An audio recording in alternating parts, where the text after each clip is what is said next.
À la prison civile de Lomé, l'expérience des visiteurs est marquée par des pratiques de corruption flagrantes qui soulignent un grave manque de transparence et de respect des droits des détenus et de leurs familles. Les familles des prisonniers, déjà éprouvées par l'éloignement et l'incertitude, doivent en effet faire face à un système de corruption qui semble devenu une norme dans cette institution.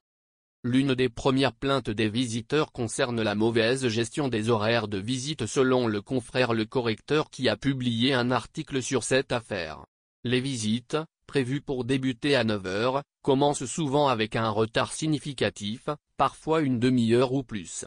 Ce retard, loin d'être un simple désagrément, impose aux familles une perte de temps considérable, en plus des autres contraintes auxquelles elles sont confrontées.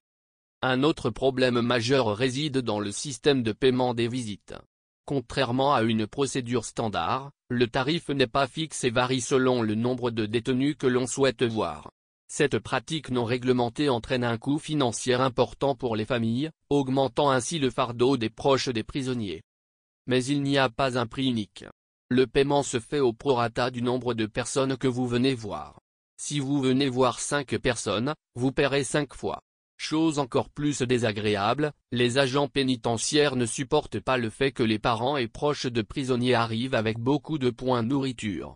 Ils vont jusqu'à refuser certains aliments, comme le pain.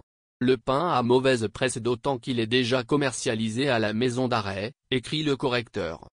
Et d'ajouter, en quoi faire venir quantité de nourriture trouble-t-il la tranquillité de l'établissement? Et dans quel règlement est-il stipulé qu'on doit limiter les mets qu'on apporte aux détenus?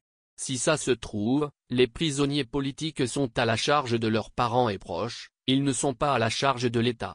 Et à ce titre, ils devraient amener la nourriture qui leur est loisible d'apporter, du moment qu'il y va de la bonne santé et de la survie du prisonnier.